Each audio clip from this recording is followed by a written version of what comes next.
Tonight, we begin a journey, not through the familiar constellations of our night sky, but through a much quieter, more profound kind of discovery. Tonight, we drift through a universe that may be far more alive than we ever dared to imagine. The question is as old as humanity itself, a question whispered around campfires, pondered by philosophers, and now investigated with the most powerful tools we have ever built. Is there life beyond Earth? But before we drift too far, if this journey stirs something in you, if the quiet possibility of other life sparks a sense of wonder, consider subscribing to Calm Cosmic Drift, because this community is built for minds like yours to wander, to question, and to find a moment of peace in the vastness of it all. But for now, let's settle in, find a comfortable space. Let the noise of the day begin to wash away. Relax your shoulders. Take a slow, deep breath. This is your time to drift, to let the universe's quietest questions gently carry you along. Our first journey begins more than 1.25 billion kilometers from here, a distance so vast that light itself, the fastest thing in the universe, takes over an hour to cross it. Here, suspended in the eternal darkness, you find the jewel of the outer solar system, the ringed wonder, Saturn.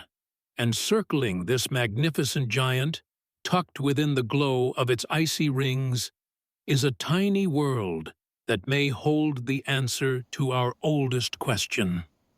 A world of ice and wonder, of geysers that shoot into the void, like the breath of a sleeping giant.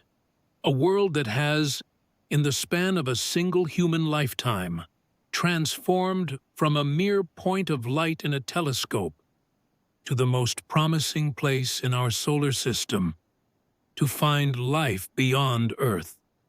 This world is Enceladus.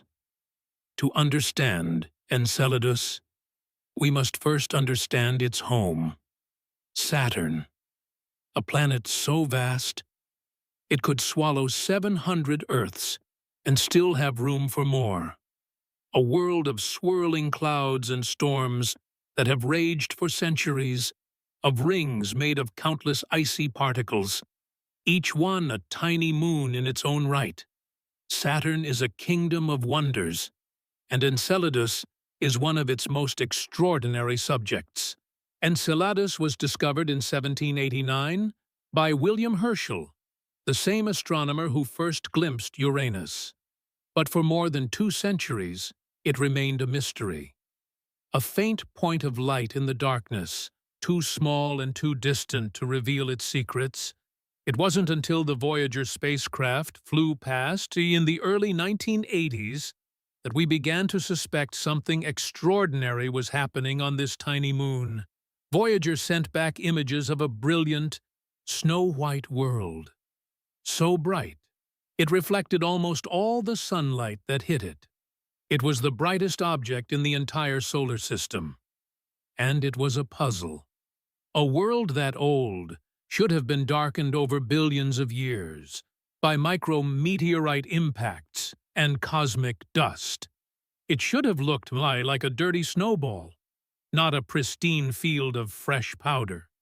The sheer brightness of Enceladus was a strong hint that something was actively resurfacing it, constantly coating it in fresh, clean ice. Voyager also noticed that Enceladus seemed to be sitting right in the thickest part of Saturn's diffuse E-ring. This was another clue, suggesting that the moon itself might be the source of the ring's icy material. The idea of active plumes spewing from such a tiny moon was proposed, but at the time, it felt like an exotic, perhaps too extraordinary explanation. Scientists, by nature, prefer simpler answers, and without direct evidence, the plume hypothesis remained a tantalizing but unproven idea. Then came Cassini. The Cassini spacecraft arrived at Saturn in 2004, and it would rewrite everything we thought we knew about Enceladus. The early flybys were, in a way, disappointing. In February 2005, an instrument called the Ultraviolet Imaging Spectrograph conducted a stellar occultation, a clever technique where a star passes behind the moon, and the starlight can reveal the presence of an atmosphere or geysers. But the observation showed nothing. It was a seemingly negative result. Then, in March and April of the same year, Cassini made two close flybys, coming within about 1,000 kilometers of the surface. 10 of the spacecraft's 11 instruments found nothing unusual. But the magnetometer, the instrument that measures magnetic fields, saw something that didn't make sense.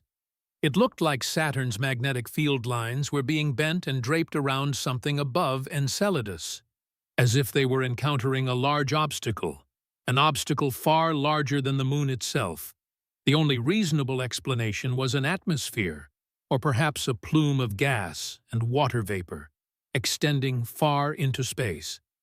This was the first solid detection that something was happening on Enceladus.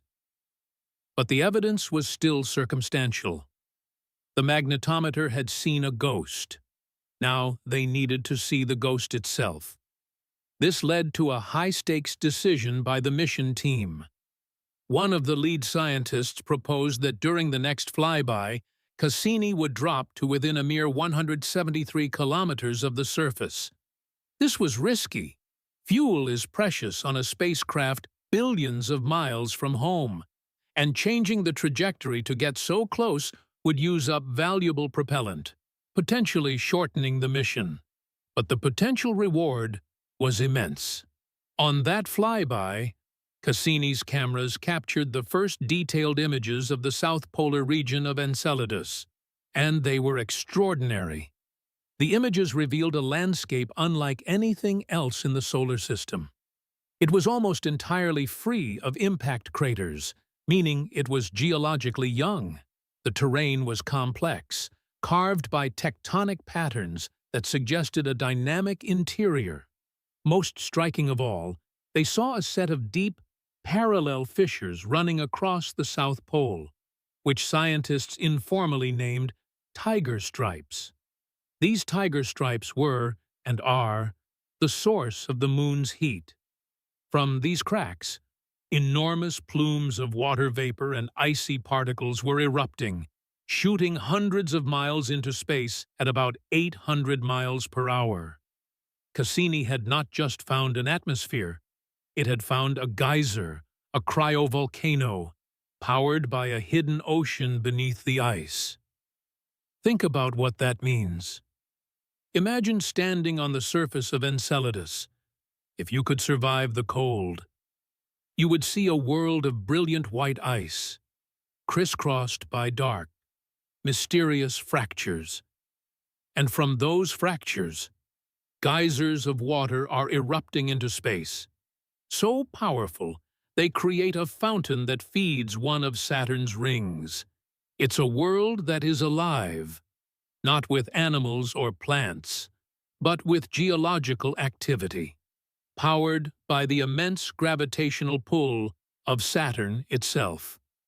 The planet is literally squeezing this tiny moon, generating heat, keeping a vast ocean liquid beneath its icy shell. The next step was to taste it. In 2008, Cassini performed another daring flyby, this time flying directly through the plume. Its instruments sampled the material directly, and what it found changed everything.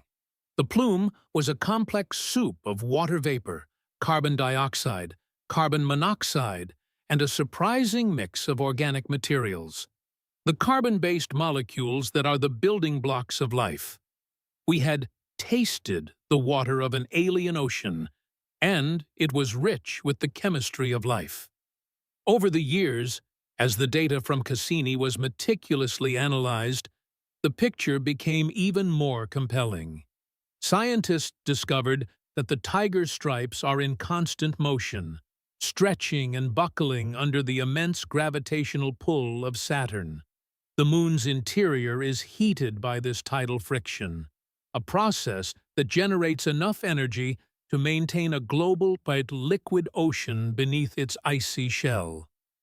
Gravity measurements based on the Doppler effect and the Moon's slight wobble as it orbited Saturn confirmed the existence of this ocean.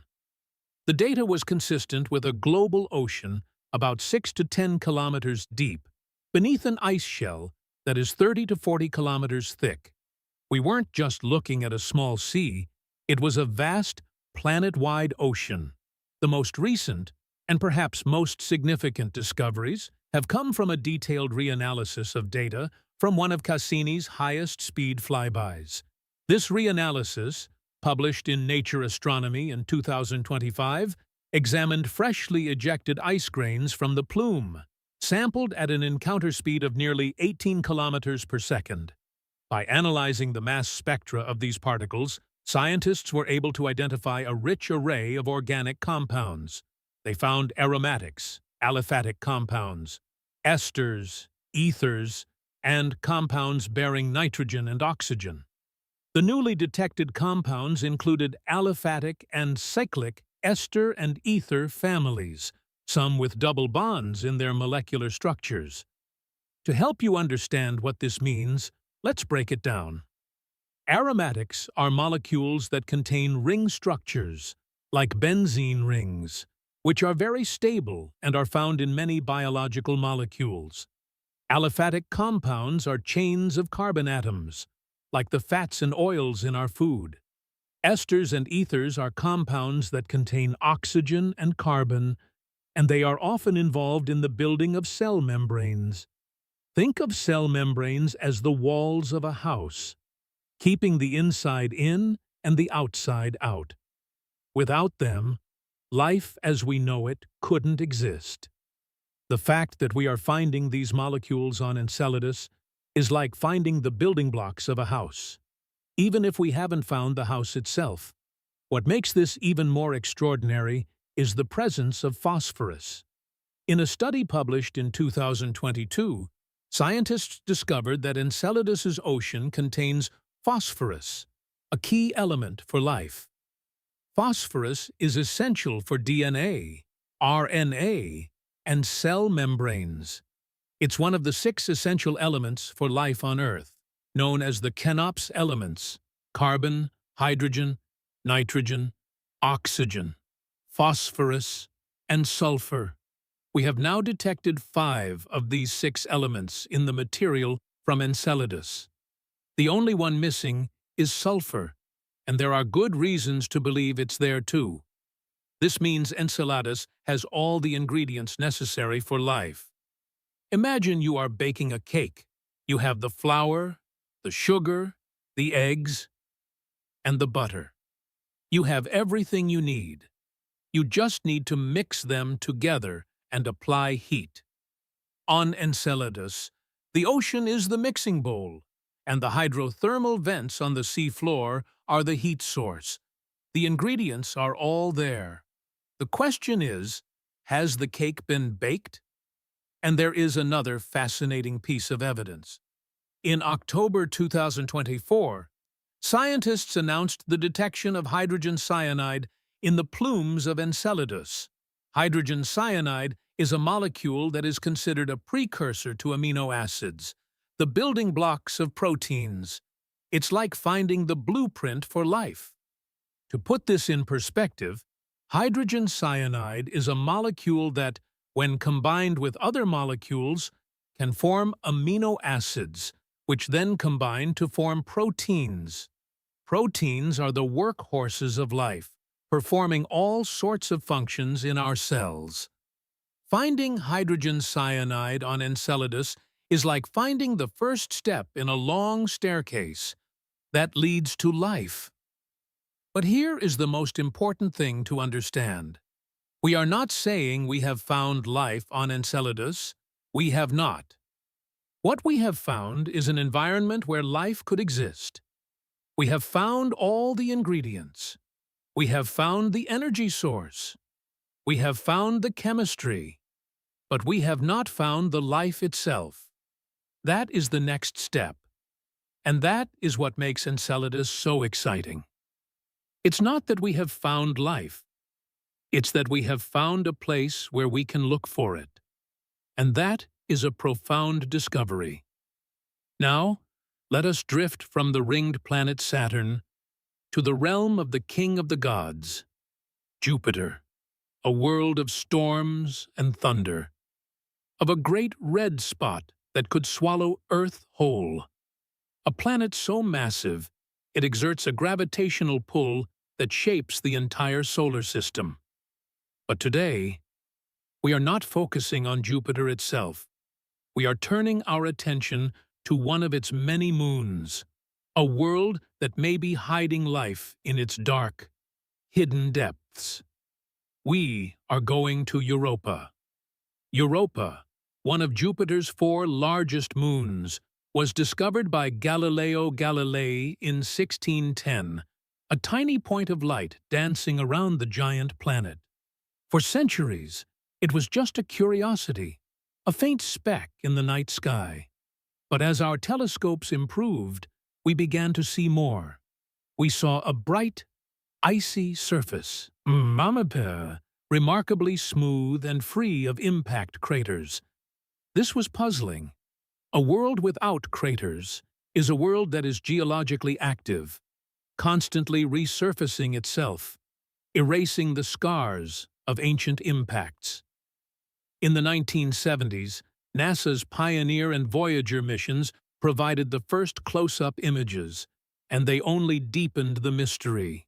Europa's surface was a bizarre landscape of crisscrossing, dark, reddish-brown lines, looking like a giant fractured eggshell. These lines, which scientists call lineae, are evidence of a dynamic, shifting crust. The ice was moving, cracking, and reforming. It was a world that was alive with geological activity. Then came the Galileo spacecraft in the 1990s. It orbited Jupiter from 1995 to 2003 and made 12 close flybys of Europa. And it was Galileo that delivered the most compelling evidence yet. As the spacecraft swept past Europa, its magnetometer detected something extraordinary. Europa, it turned out, was generating a magnetic field of its own. But how could a small, icy moon have a magnetic field? The most likely explanation was that beneath its icy shell lay a global ocean of salty, electrically conductive water. The magnetic field was being induced by Jupiter's own powerful magnetic field as it swept through the salty ocean. This was a landmark discovery. We had inferred the existence of a vast ocean, perhaps containing more than twice as much water as all of Earth's oceans combined, locked beneath a shell of ice. The tidal forces from Jupiter are constantly squeezing and stretching Europa, generating immense heat in the process, enough to keep this global ocean liquid. The evidence was mounting that Europa was not a dead, frozen world, but an active, dynamic ocean world. The surface itself provides further clues. The patterns of cracks and ridges, the chaotic terrain, and the lack of large craters all point to an ice shell that is moving and interacting with the liquid water below. The largest impact structures on Europa show concentric patterns, suggesting that impacts may have been powerful enough to punch through the ice shell and into the liquid water below, sending ripples across the surface like a stone dropped into a frozen pond. Now, after decades of waiting, we are finally going back. NASA's Europa Clipper mission, which successfully launched in October 2024, is currently on its way to the Jupiter system.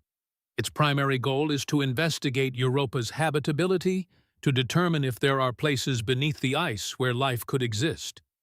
The spacecraft successfully deployed its magnetometer boom in November 2024, with the sensors rotating as the boom uncoiled, providing the first evidence that the deployment was successful.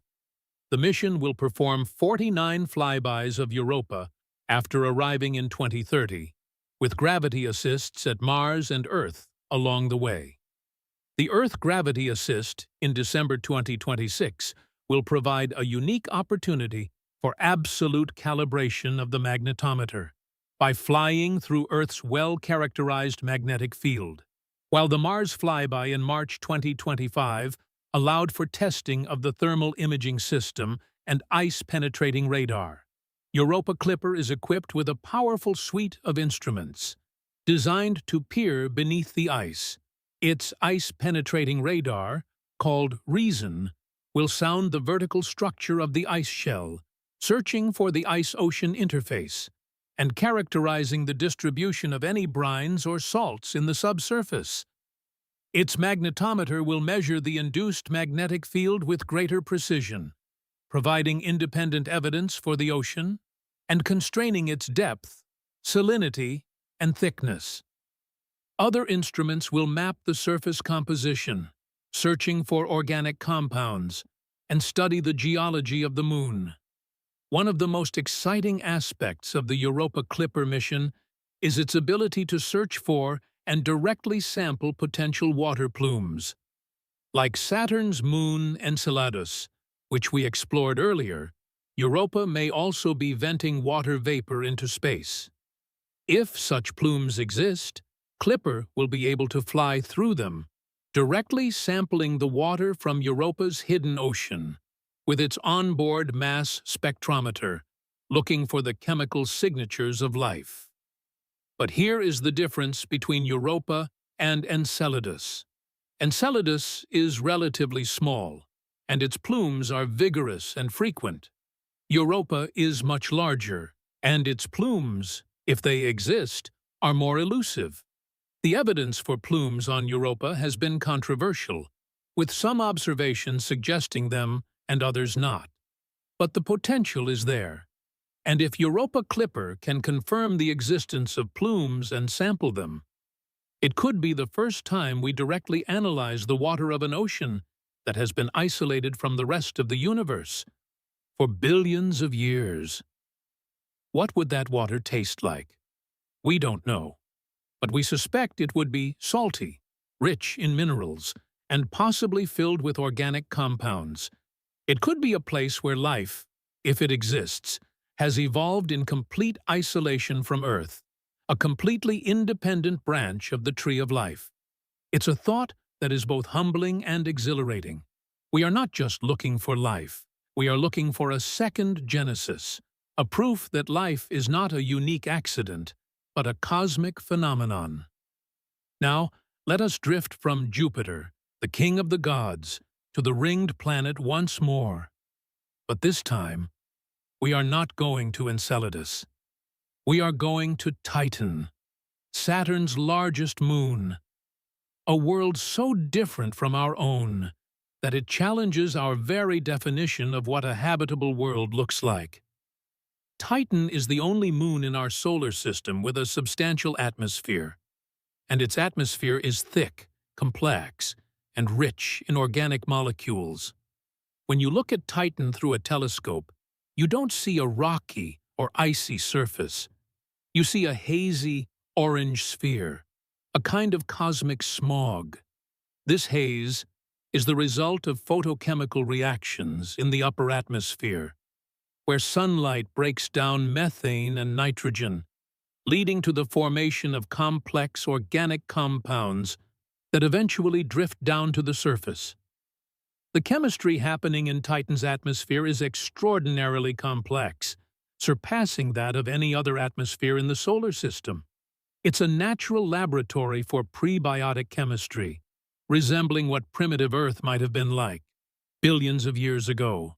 The combination of organics and liquid, in the form of water in a subsurface ocean, and methane and ethane in the surface lakes and seas, means that Titan may be the ideal place in the solar system to test ideas about habitability, prebiotic chemistry, and the ubiquity and diversity of life in the universe. But the most astonishing feature of Titan is its surface. Because of the incredible cold, water is frozen solid, but methane and ethane exist as liquids, and they flow across the surface in rivers, carve canyons, and fill vast lakes and seas. Titan is the only other body in the solar system, besides Earth, known to have stable liquid on its surface. The Cassini-Huygens mission, which dropped a probe onto Titan's surface, revealed a world of dunes, mountains, and these liquid hydrocarbon seas. Think about what this means. On Earth, we have a water cycle. Water evaporates from the oceans, forms clouds, and falls back as rain. On Titan, there is a methane cycle. Methane evaporates from the lakes, forms clouds, and falls back as methane rain. It's a world that is eerily similar to Earth, but with liquid methane instead of water. Imagine standing on the shores of one of Titan's methane lakes. The sky is orange, the landscape is hazy, and the surface beneath your feet is frozen water, hard as rock. The liquid in the lake is not water. It's methane, a substance that, on Earth, is a gas. It's a world of wonder and beauty, but it's also a world of extreme cold, where water is a rock and methane is a liquid. We have found enigmatic islands on these methane seas that appear and disappear, hinting at a dynamic and active environment. What could these islands be? They could be bubbles of gas rising from the depths, or they could be floating blocks of something else. We don't know yet, but the fact that we are seeing changes on the surface of Titan is a sign that this world is not dead. It is alive with geological and possibly biological activity. What does this mean for life? Titan's potential is different from Enceladus. It's not about a water ocean, it's about a different kind of chemistry, a prebiotic chemistry. The organic molecules raining down from the atmosphere are a source of fuel. The liquid methane and ethane could serve as a solvent, potentially creating an environment where a completely different kind of life, one that doesn't rely on water, could emerge. The surface of Titan is like a giant frozen chemical laboratory, preserving for us a snapshot of the kinds of molecules and processes that may have led to the origin of life on Earth billions of years ago. And we are not just dreaming about Titan anymore. NASA's Dragonfly mission, a car-sized, nuclear-powered rotorcraft, is being designed and built to explore this alien world. Following a launch in July 2028 and a 6-year journey, Dragonfly will spend over 3 years investigating multiple landing sites across Titan's diverse surface, flying a comprehensive science package designed to understand Titan's habitability and the building blocks of life as we know it. Engineers are currently testing the rotors in Titan-like conditions, and the Dragonfly mass spectrometer, which will analyze chemical components and processes on Titan, has completed critical milestones. Imagine a drone flying through the hazy atmosphere of Titan, landing on the shores of a methane lake, and taking samples. This is not science fiction. This is science fact. Dragonfly will be the first mission to fly a drone on another world, and it will give us unprecedented access to Titan's surface. It will be able to explore areas that are impossible for a rover to reach, flying from site to site, analyzing the chemistry, and searching for signs of life. It's a mission that could rewrite the textbooks, just as Cassini did for Enceladus. Now, let us drift back closer to home, to our neighboring planet, Mars, the red planet. A world of rust and dust, of towering volcanoes and vast canyons, a world that has haunted our imagination for centuries. But Mars was not always a desert. Billions of years ago, it was a world much more like our own. We have discovered that liquid water flowed on its surface. We see the ancient riverbeds and the dried-up lake basins. This paints a picture of a world that was, in its youth, a hospitable place. Think about what it would have been like to stand on Mars 4 billion years ago. The sky would have been blue, not the dusty pink we see today. The sun would have shone down on lakes and rivers, maybe even oceans. There would have been volcanoes erupting in the distance, and the air would have been thicker, warmer. It was a world that could have supported life, and we have found the evidence. We have found minerals that can only form in the presence of water. We have found clay minerals that suggest a long-term presence of water. We have found evidence of ancient river deltas, where water once flowed into a lake, carrying sediment and possibly organic material. But today, Mars is a cold, dry desert. Its atmosphere is thin. Any liquid water on its surface would quickly boil away or freeze. The surface of Mars is, in many ways, a dead carcass, a relic of a once vibrant world. But the story doesn't end at the surface. The most compelling evidence for life on Mars, if it exists, lies not on the surface, but beneath it, deep underground, where there is still water and a source of energy. A microbial biosphere might persist. It's a quiet, hidden possibility, a testament to the resilience life might have. And we are finding tantalizing clues, even on the surface. NASA's Perseverance rover, exploring the Jezero crater, an ancient delta lake system, has detected organic molecules in rock formations like Bright Angel and Chayava Falls.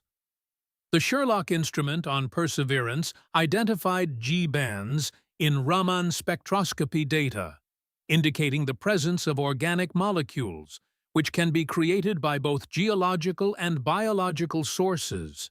Even more intriguing, Perseverance has detected Raman features that scientists attribute to polycyclic aromatic hydrocarbons, or PAHs, in the Jezero fan top.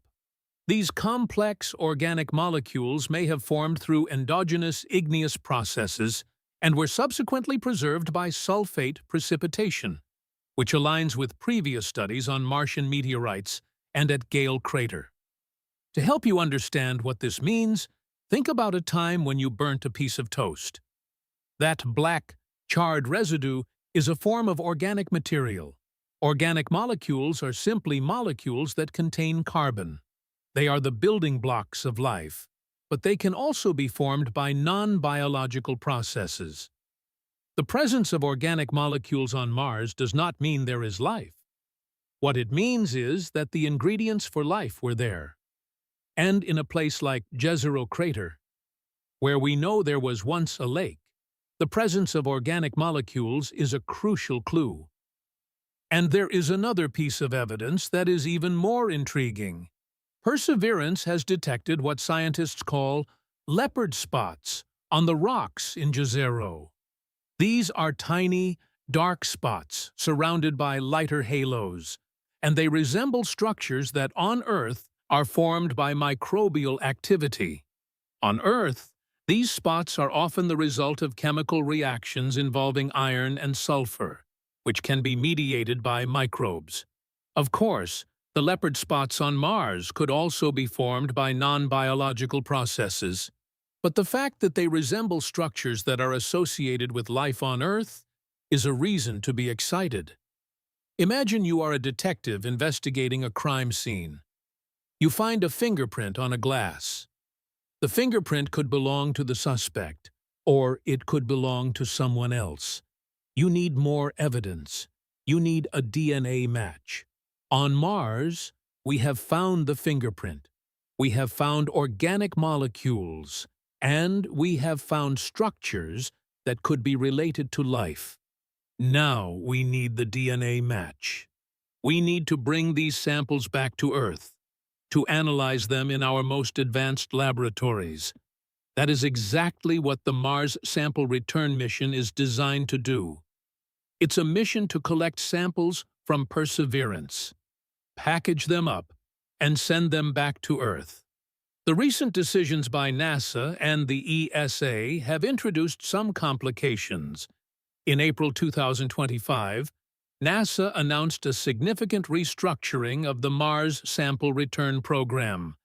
The existing architecture, which relied on the Earth Return Orbiter, the Sample Retrieval Lander, and the Mars Ascent Vehicle, was estimated to cost between $8 and $11 billion. A new, potentially less expensive architecture will be implemented, which may mean relying on commercial partners. The timeline has also been extended, with an estimated launch date in 2035, and samples expected to reach Earth in the 2040s. It's a long wait, but the potential reward is immense. Those samples could be the first definitive evidence of life beyond Earth. The evidence is not definitive, but it is tantalizing. We are not saying we have found life on Mars. What we are saying is that we have found a place where life could have existed, and where it could still persist today. There are scars on the Martian landscape, scars that might tell us life once thrived in that area. Now, let us drift far from our solar system, beyond the reach of our probes, to the realms of the exoplanets. These are the worlds that orbit other stars, and we are learning to see them in incredible detail. The first exoplanet we will explore is K2-18b. K2-18b is a world that has captured the imagination of astronomers and the public alike. It orbits a red dwarf star called K2-18, which is about 124 light-years from Earth. That's a distance so vast, it's almost impossible to comprehend. To put it in perspective, if you were to travel at the speed of light, it would take you 124 years to get there. In a car, it would take you billions of years. This is a world that is truly distant, truly alien. What makes K2-18b so special is its location in the habitable zone of its star. The habitable zone, sometimes called the Goldilocks zone, is the region around a star where the temperature is just right for liquid water to exist on a planet's surface. Not too hot, not too cold. Just right. K2-18b is right in that sweet spot. But it's not like Earth. K2-18b is a sub-Neptune, a world larger than Earth, but smaller than Neptune. It's a planet that could be a Hycean world, a world with a hydrogen-rich atmosphere and a possible global ocean. In 2023, observations from the James Webb Space Telescope, or JWST, were interpreted as evidence for the presence of dimethyl sulfide, or DMS, in its atmosphere. To understand why this is so significant, we need to understand what dimethyl sulfide is. On Earth, DMS is almost exclusively produced by life. It is a byproduct of marine phytoplankton, the microscopic plants that drift in our oceans. And you know this smell. You might not have thought about it, but you know it. When you walk along the beach and you take a deep breath of that fresh, salty, slightly briny air, that is DMS. It's the smell of the ocean, the smell of life. It's the signature of life in the Earth's oceans. To find it on an exoplanet in the habitable zone was immediately seen as a potential and powerful biosignature. Imagine you are walking down a street in a foreign city. You smell freshly baked bread. You know, even without seeing it, that there is a bakery nearby. That smell is a signature of a bakery. In the same way, DMS on an exoplanet could be a signature of life. It's not definitive proof, but it's a strong hint. If you smell bread, you know there's a bakery somewhere. If you find DMS on an exoplanet, you know there might be life somewhere. However, this is where science shines. These initial, exciting results were immediately scrutinized. A comprehensive reanalysis of all the JWST data has now cast serious doubt on that initial detection. By analyzing the full panchromatic spectrum from multiple JWST instruments, a new team found insufficient evidence for the presence of DMS or its cousin, dimethyl disulfide. The original detection was, it appears, a product of model choices and oversensitivity to how the data was processed. The case for DMS on K218b has essentially collapsed under the weight of better analysis. It was a good reminder that the journey of science is often one of 2 steps forward, 1 step back. Think about it this way. You are looking at a photograph. You think you see a face in the clouds. You point it out to a friend, and they look at it from a different angle.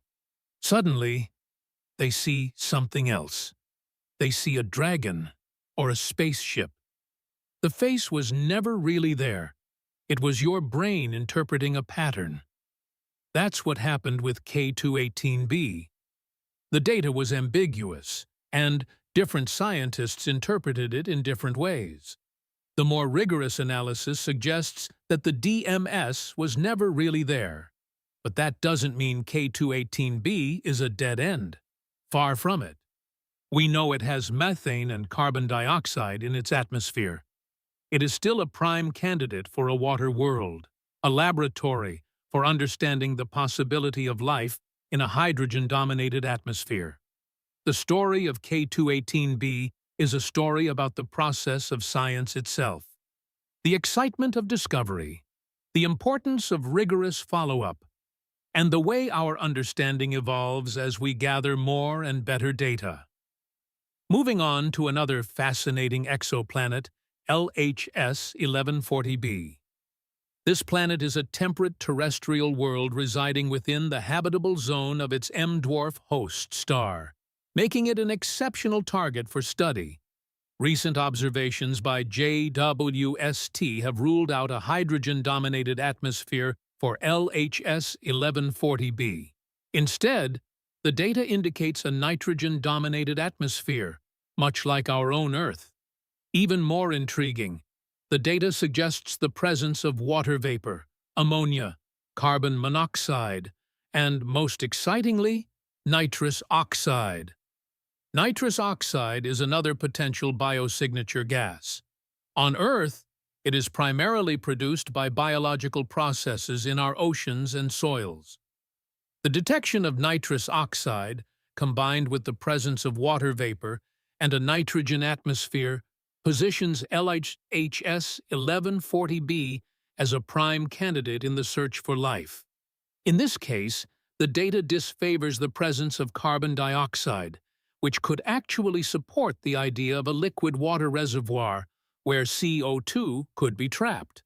It presents a compelling, but still tentative, picture of a potentially habitable world. To help you understand what nitrous oxide is, think about laughing gas. Dentists use it to calm patients. It's a gas that can make you feel relaxed and happy. But on Earth, nitrous oxide is also produced by microbes in the soil and in the oceans. It's a byproduct of their metabolism.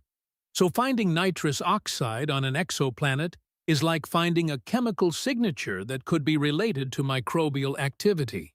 It's not definitive proof, but it's another hint. What makes LHS 1140b even more intriguing is its distance. It's about 48 light-years away, which is relatively close in astronomical terms. That means it's a prime target for future observations. We can study it in more detail than we can study more distant worlds. We can look for other biosignature gases. We can study its atmosphere in greater detail. and we can even attempt to image it directly with future telescopes. LHS 1140b is a world that we could really get to know. Now, let's explore Kepler 22b. Discovered by the Kepler Space Telescope, it was one of the first exoplanets confirmed to orbit in its star's habitable zone. It's a super-Earth, with a temperature and energy balance that could allow for liquid water. It's a symbol of the vast potential of our galaxy, a place where the conditions for life, at least as we know it, are plausible. In fact, a comprehensive multivariate statistical analysis of 517 exoplanets from the NASA Exoplanet Archive identified just 3 excellent candidates for habitability, including Earth. Kepler 22b was one of them, with a remarkable parameter similarity to Earth, 279 Kelvin compared to Earth's 288 Kelvin, virtually identical insolation at 1.01 F-Earth, and a G5V host star nearly identical to our Sun's G2V classification. Think about it, a world 635 light-years away that could be a near twin of our own planet. A world with the same temperature, the same energy balance, the same type of star. It's a world that makes us wonder, are we looking at a mirror, or are we looking at a unique world? It's like finding a photograph of a person who looks exactly like your best friend. It might be a coincidence, or it might be a relative. The similarities between Kepler 22b and Earth are remarkable, and that's why it's such an exciting candidate. The primary distinction lies in planetary size, classifying it as a super-Earth, a category that recent modeling suggests can maintain habitable surface conditions. At 635 light-years away, Kepler 22b stands as humanity's most accessible Earth twin for detailed study. But here is the challenge. At 635 light-years away, Kepler 22b is much more distant than LHS 1140b or GJ 3378b. That means it's harder to study. We can't just point a telescope at it and get a clear picture. We have to wait for it to transit its star, and then we can analyze the light that passes through its atmosphere. It's a challenging observation, but it's possible. And the potential reward is immense. Kepler 22b could be the first place where we definitively detect a biosignature. Finally, let's explore GJ 3378b. This is a more recent find, a super-Earth, orbiting a very low-mass M-dwarf star. These stars are the most common type in our galaxy, and planets orbiting them are the easiest to study.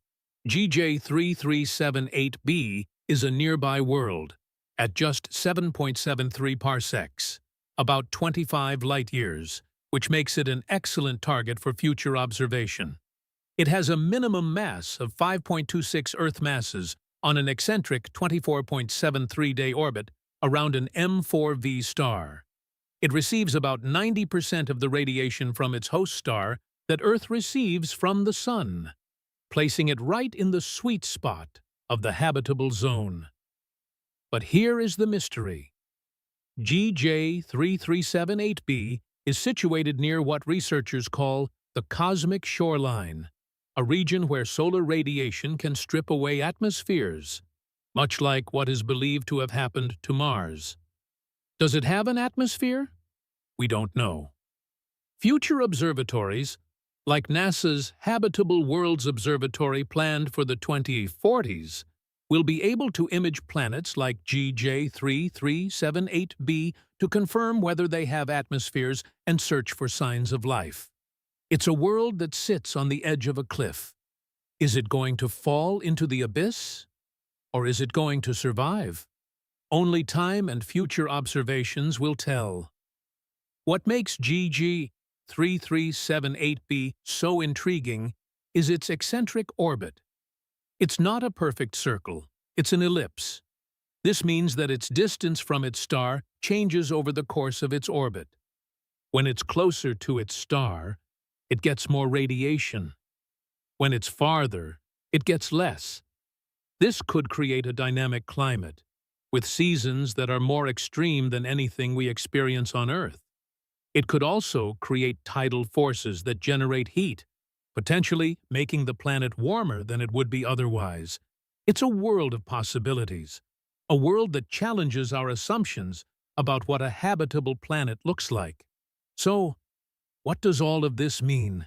We are standing at a remarkable crossroads. In our own solar system, we have found worlds like Enceladus and Europa, where we have tasted their oceans and found the chemical ingredients for life. The evidence there is not for life itself, but for a habitable environment, a place where life could thrive. On Mars, we are finding organic molecules in ancient rocks, the chemical fingerprints left behind by a world that was once wet and possibly alive. We are now preparing missions to go back and search for the life itself. Around other stars, we are beginning to read the chemical whispers of distant atmospheres. While some initial claims, like the DMS on K218b, have been challenged, the field is advancing rapidly. We are developing the tools and the techniques to find biosignatures in the atmospheres of these alien worlds. The deeper we look, the stranger it becomes. The universe seems to be full of water worlds, potential havens for life. We are not just finding planets. We are beginning to understand their stories. The evidence for life beyond our planet is not a single, definitive, headline-grabbing discovery. It is a quiet accumulation of clues, hints, and tantalizing possibilities. It is a process of ruling out the non-biological and slowly building a picture that becomes more and more convincing. We are learning to think about life not as a unique accident, but as a cosmic phenomenon, a natural consequence of the universe's laws. It's a journey that changes the way we see ourselves. Every time we look at Enceladus and see a plume of water vapor, or at a distant exoplanet and see the chemical signature of a possible biosphere, we are expanding our perspective. We are moving away from the idea that we are alone in a cold, dead universe, and towards the understanding that we may be part of a vibrant, living cosmos. The universe is slowly revealing its secrets, inviting us to drift deeper into the unknown. The answers are out there, quiet and patient, waiting for us to find them. And so, as we drift back from these distant worlds, from the icy geysers of Enceladus to the methane seas of Titan, from the ancient riverbeds of Mars to the alien atmospheres of exoplanets light years away, we carry with us a new understanding. We are not just observers of the cosmos, we are part of it. We are made of the same stardust that forms these worlds. We are connected to them in ways we are only beginning to understand. The search for life beyond Earth is not just a scientific endeavor. It is a philosophical one. It is a search for meaning, for connection, for a deeper understanding of our place in the universe. So, tonight, and as you drift off to sleep, consider this. You are part of a story that is billions of years old, a story that is still being written. You are part of a species that has the courage to look up at the stars and ask the deepest questions. And you are part of a universe that may be teeming with life, waiting to be discovered. The journey continues.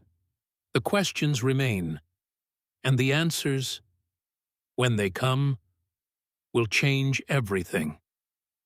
Thank you for drifting with us tonight. Sleep well and dream of distant worlds.